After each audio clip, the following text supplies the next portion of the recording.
So in this video we're going to talk about likes and dislikes and how that works in terms of engagement. So I've got a video here where I've got quite a lot of dislikes in proportion to my likes on the video. So usually you'll find if you got 700,000 views, a lot of the videos have a lot more likes. So this one I picked out because it actually has a lot of dislikes as well. So roughly a ratio of 2 likes per 1 dislike. So that's fairly significant, and that kind of illustrates the point that I was going to try to make in this video, that even if you have a lot of dislikes, it doesn't actually affect or negatively affect your viewing. So here you can see the number of likes that I'm getting, and I believe now we're going to be showing the likes proportion to dislikes. So as you can see here, the likes, dislikes, it's more going along the lines of the growth of the video. So when I'm getting a lot more views, this is probably a day that I got a lot more views. So I actually got 16 likes, but I got 11 dislikes. And at the end of the day, all of these dislikes, they're not negatively affecting the growth of the video. Trying to find a metric where I could show both likes and dislikes as well as growth, but it doesn't look like that I'm able to find that. But I can surely show the different growth that I've had, and I can see that I've got the likes added here. So along with, let's change that to views. So unfortunately I'm not able to exactly show likes, dislikes, and views, but I can show likes as well as views. So you can see here that the likes are in proportion to the number of views. So when I do have an increase in views, I also have an increase in likes as well as have an increase in dislikes. But the likes and dislikes are all counted as engagement on the video. So even though I've got a whole bunch of dislikes, the dislikes that I was showing compared to the likes, so you can see here on this day when I did spike up in some views, I got 1,664 views. So I got a spike in the likes and I got a spike in the dislikes as well. So remember, we were looking at the dislikes earlier, and you can see here that even though I wasn't getting likes initially, I had people taking away likes, my video was still able to take off, and the proportion number of dislikes, even though I was getting a whole bunch of dislikes, I was getting a whole bunch of likes, my video continued to rise within the YouTube algorithm.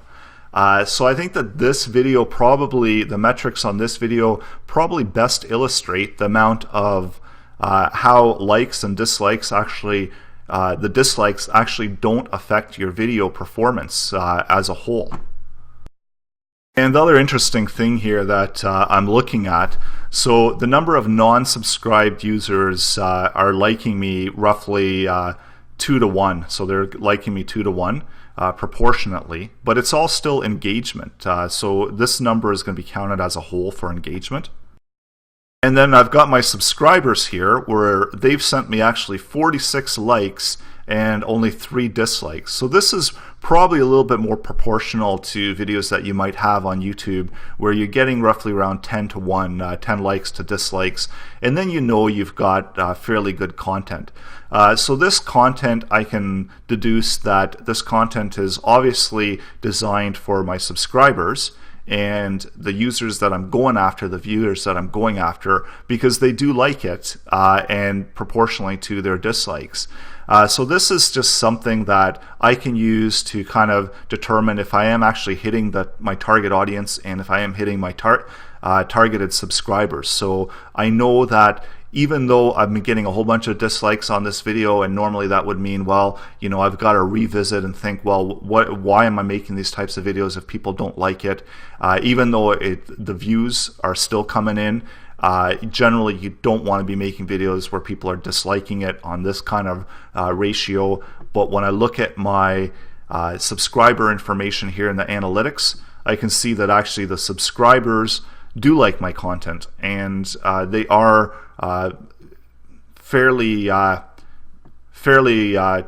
11 to 1 that the content that I'm producing, they are liking it and they're subscribed to my channel for that reason.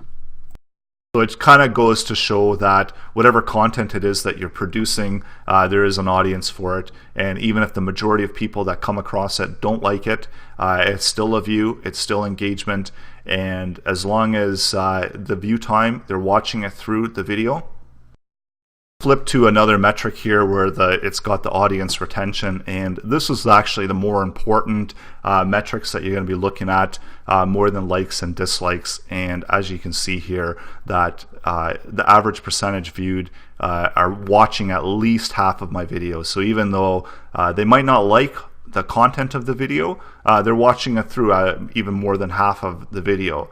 So this is causing the video actually to grow and to be perceived positively in YouTube, even though I am getting a whole bunch of dislikes on the video. So audience retention is definitely a lot more important than likes and dislikes. So don't worry about the likes and dislikes. Only use it as a gauge to determine if you are producing the right target content for your audience, the target content for your target audience. And if they're enjoying it, and if you are targeting that particular sector, even if you're getting likes, dislikes, it doesn't affect your video overall. So the audience retention, generally it shows your video's ability to retain viewers during playback by comparing it to all YouTube videos of similar length. So if I've got a video that's 5 minutes long, this one is 5 minutes. If I'm getting 3.05 minutes of watch time, and other videos are getting a whole lot less than that, that's going to work out beneficial for my video.